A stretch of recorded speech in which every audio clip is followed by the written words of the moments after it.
Vamos a continuar con el Catecismo de Heidelberg sobre la Santa Cena.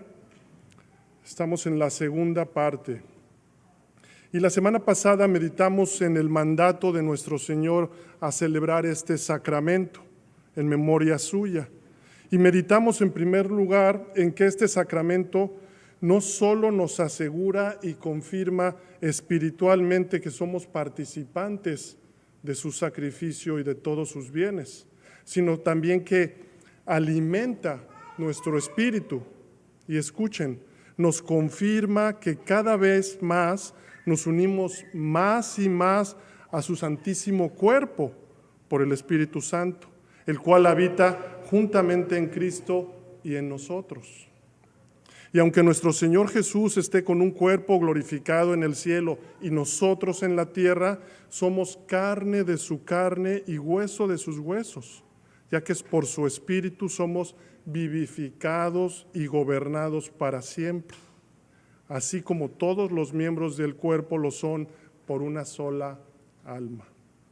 Así que Cristo instituyó este memorial haciéndolo un sacramento, es decir, apartándolo como una promesa de comunión en el nuevo pacto en su sangre para su pueblo. El día de hoy el Catecismo agrega una pregunta que aún puede surgir y dice, pregunta número 78, entonces, ¿el pan y el vino se transforman en el verdadero cuerpo y la verdadera sangre de Cristo? Respuesta, todos juntos, de ninguna manera. Mas así como en el bautismo el agua no se convierte en la sangre de Cristo, ni es el lavamiento mismo de los pecados, sino solo la señal y confirmación de esto instituida por Dios. Tampoco el pan de la cena del Señor se transforma en el verdadero cuerpo de Cristo, aunque debido a la naturaleza y las propiedades de los sacramentos se ha llamado el cuerpo de Cristo. Recordemos, hermanos, que los catecismos reformados y las confesiones de fe fueron escritas en medio de controversias y como respuestas a herejías y prácticas que se estaban haciendo en la Iglesia de Roma. Y una de esas malas prácticas era, y sigue siendo hasta el día de hoy, la creencia de que el pan y la sangre se transforman literalmente en la carne y la sangre de Cristo, en la misa católica romana. Y de esta manera ellos están repitiendo, según ellos, el sacrificio cada vez que la realizan. Por lo que el catecismo categóricamente declaró de ninguna manera. Y es que no hay forma de que Jesús pretendiera que ellos vieran el pan como convirtiéndose o incluyendo su carne físicamente. Porque Cristo usó el tiempo presente. Él dijo, esto es mi cuerpo y esto es mi sangre. Y Cristo dijo estas palabras en Mateo 26 al 28, mientras estaba físicamente delante de ellos, antes de su muerte y de su resurrección. Así que no hay forma alguna de que Él sugiriera que esa era su carne y su sangre, o que el pan se volvía su carne. Pues además, en el siguiente versículo, el Señor agregó su regreso para beberlo juntamente con nosotros. Y es que, mis hermanos, la cena del Señor proclama la muerte de Cristo hasta que Él venga.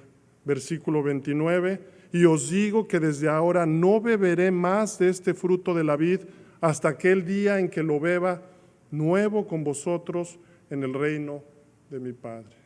En otras palabras, la cena del Señor de Jesús fue instituida por Él la misma noche que fue entregado, para que se observara en sus iglesias hasta el fin del mundo. Y escuchen, para el recuerdo perpetuo y para la manifestación del sacrificio de sí mismo en su muerte, como ya vimos, y para confirmación de la fe de los creyentes en todos los beneficios de la misma. Y es que nuestro Señor la apartó como un sacramento, como un medio de gracia para nuestra alimentación espiritual y crecimiento en Él, estableciendo un mayor compromiso de nosotros a Él, formándose un vínculo o una prenda como señal de una garantía espiritual en anticipo de nuestra comunión con Él y entre nosotros mutuamente. Así que de la misma forma que el agua del bautismo no se convierte en la sangre de Cristo, ni es la misma limpieza de los pecados, sino solamente una señal y confirmación, es decir, un sello instituido por Cristo, quien amó a la iglesia y se entregó a sí mismo por ella. Así, de esa manera, tampoco el pan de la cena del Señor se transforma en el verdadero cuerpo de Cristo, como la iglesia de Roma lo enseña, en el mal llamado sacrificio papal de la misa, como ellos la llaman, ya que eso es abominable y ofensivo al sacrificio mismo de Cristo, quien es la única propiciación para todos los pecados de los escogidos. Así que, hermanos, en esta ordenanza ni el pan ni el vino se vuelven la carne y su sangre, y Cristo no es ofrecido a su Padre, ni se hace en absoluto ningún verdadero sacrificio para la remisión del pecado, ni de los vivos ni de los muertos, sino que solamente es un memorial de aquel único ofrecimiento de sí mismo y por sí mismo en la cruz, el cual fue una sola vez para siempre, tal como lo declara también nuestra confesión en el capítulo 30. Y el catecismo agrega: aunque debido a la naturaleza y las propiedades de los sacramentos se ha llamado el cuerpo de Cristo.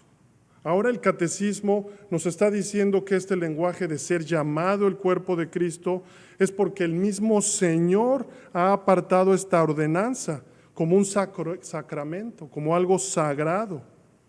Y al ser apartada y ordenada por Dios, adquiere esta naturaleza y propiedades de ser algo sagrado, haciéndola un medio de gracia, un medio por el cual el Señor obra, un medio por el cual el Señor nos llama a tener fe en la obra del Espíritu Santo, la tercera persona de la Trinidad.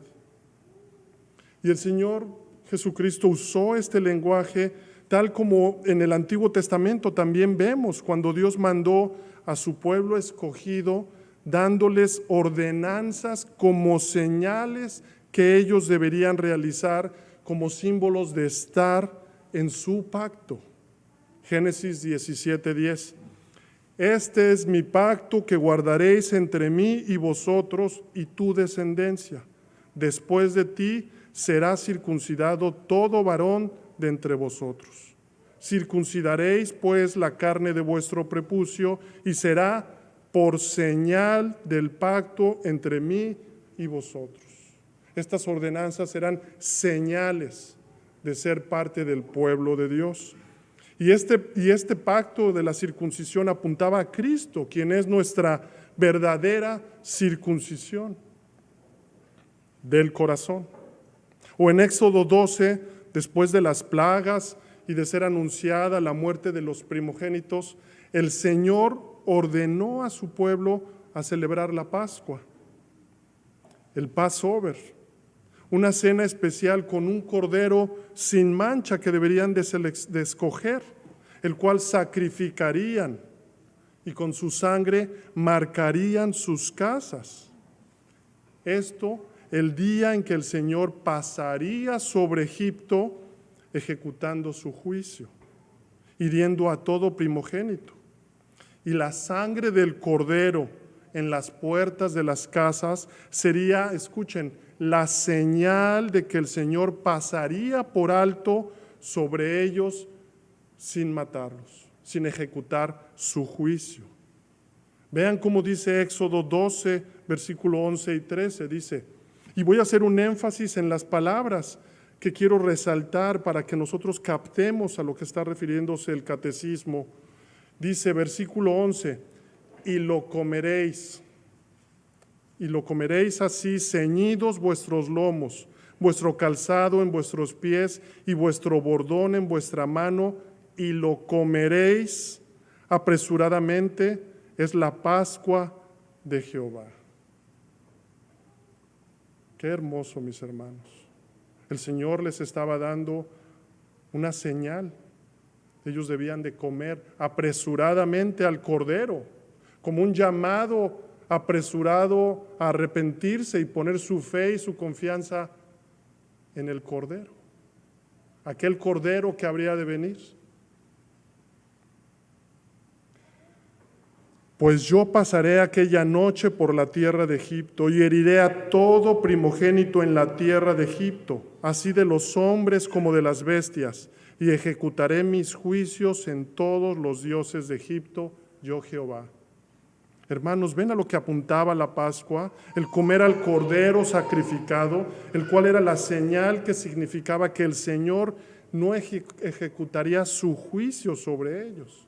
Y vean el versículo 13, y la sangre os será por señal.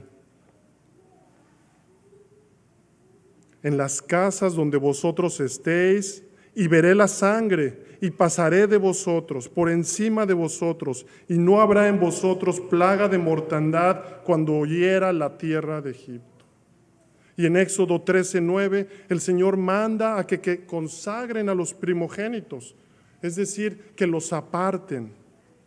Y les dice, y te será como una señal sobre tu mano y como un memorial delante de tus ojos, para que la ley de Jehová esté en tu boca, por cuanto con mano fuerte te sacó Jehová de Egipto. Vemos cómo el Señor utiliza este lenguaje que se relacionaba con sus sentidos, en la boca, comer, beber la sangre, la señal de la sangre.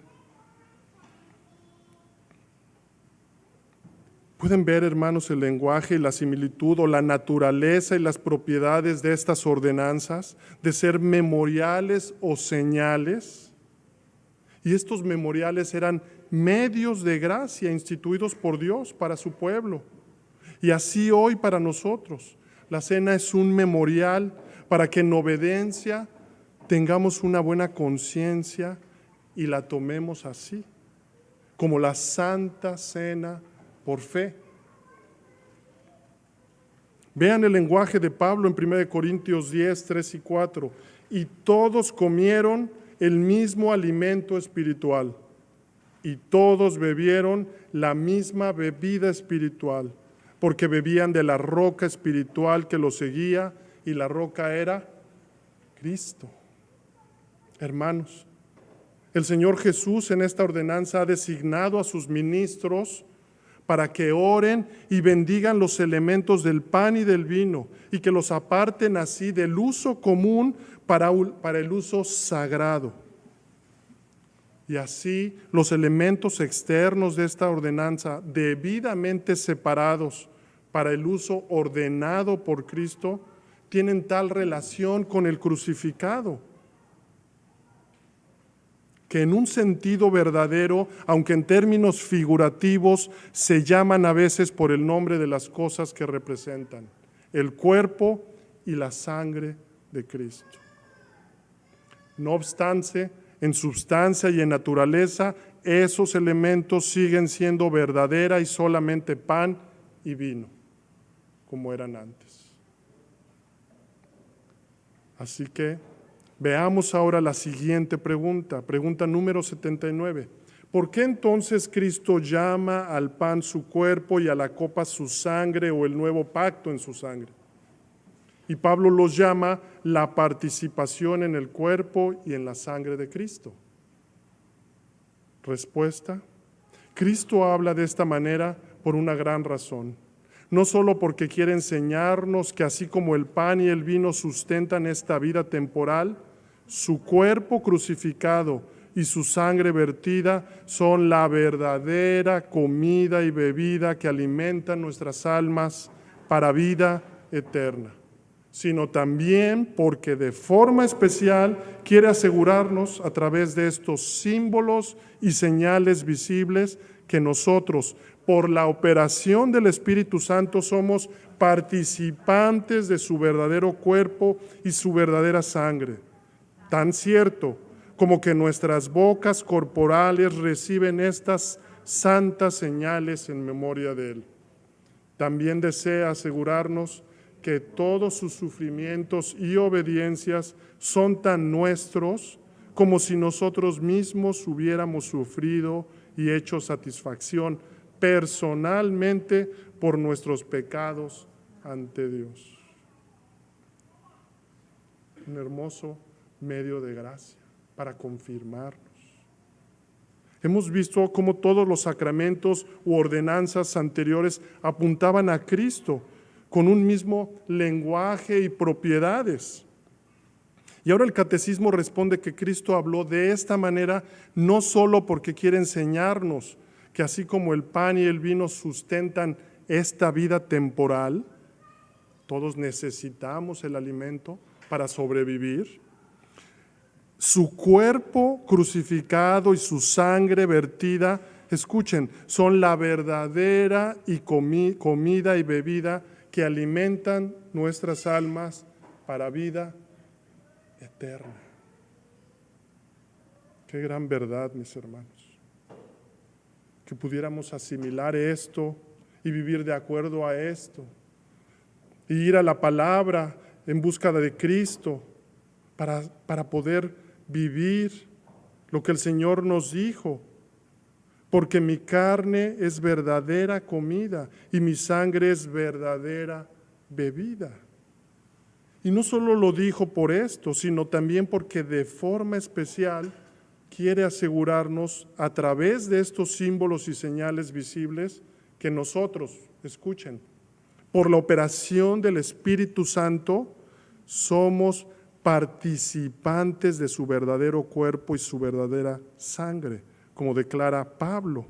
Y por esto llamamos a esta ordenanza también un medio de gracia, porque son un medio de nuestro Señor para bendecir a su pueblo.